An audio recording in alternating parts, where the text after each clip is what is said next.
Welcome back to RodezTrip. Thank you guys. Do you remember going to the video store with your parents? The salty, stale smell of popcorn, old pickle vinegar floating through the air, and the sticky carpets. Do you ever remember thinking, man, I didn't know carpets could get so sticky? And the old movie theater candies that they had at the front register that was too expensive, so you never got any, but it reminded you of the theater, which was also too expensive. Remember the employees that didn't know where anything was and were kind of rude to you? The poor selection, overabundance of things that were too popular, and the underabundance of anything that was slightly out of the ordinary. The awful, awful game selection and the ridiculous prices if you needed to rent a video system, VCR, or any other equipment, maybe even the wires because they didn't fit your TV right. Well, crazy idea. What if we brought that back to you?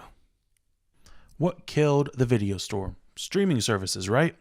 Well, now I think they're starting to sort of bite their own tail, because originally, when I say streaming services, it was Netflix and Netflix alone that took out it took out all of the major competition. Hollywood Video, Blockbuster, the Movie Shop, they were all replaced because it was just easier with better internet service. It was easier to stream them. One of the few places in America that there still are Blockbusters was, I think, Alaska. They might still have one or two video shops going, but it's mostly because they had poor internet service. With broadband internet especially, and cheaper internet in general getting, more commonplace pretty much everywhere, they're starting to fade out as well. However, since the popularity of Netflix, their selection has started to dwindle.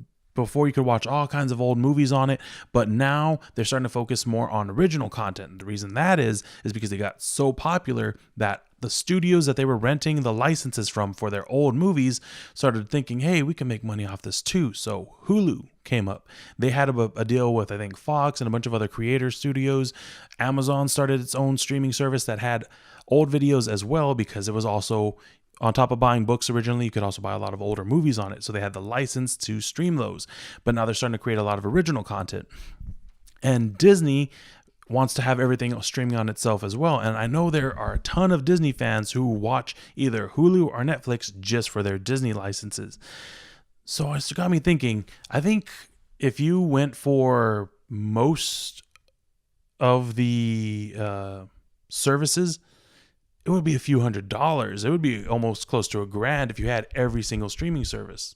Solution: new type of rental place, a physical location where instead of buying DVDs or videos from different studios, we're now buying basically, I think I haven't worked out yet. It's a crazy idea, so it's still in formulation.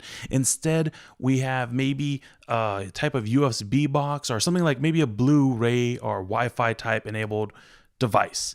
And you have the whole selection of like a series, because the streaming shows, the shows that they have that are popular enough, they go straight to, after they get their run, they'll put them out on physical copies of Blu-rays. So if you wanted to watch that, it would be they're super expensive right now. I think it's like $20, $30 for a season or so, which is not unreasonable, but for something you might only watch once or twice, that could be kind of a lot. That's why rental places became a thing in the first place. You didn't want to buy every movie, but you still wanted to check out and keep up current. So my idea, you get this device or whatever it is, something you could put next to your phone and Blu-ray enable it, Wi-Fi, put it next to your laptop, your smart TV, and it lets you watch the whole show, through that box. And that might incur rental fees if it's entirely downloaded to that one device. So I had a different idea. Wow, actually, let me give credit where credit's due. My producer, Joseph, came up with the idea that instead of having devices selected for specific, shows or movies, you had basically how we had the Blockbuster rental card. You'd have a device of your own, so mine would be the Rodez my name on there, all my information. I take it to the rental place.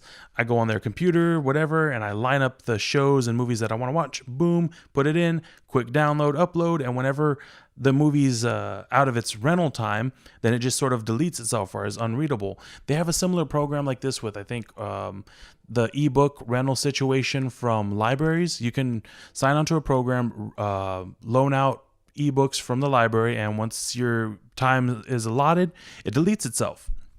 So I think you could do something like that.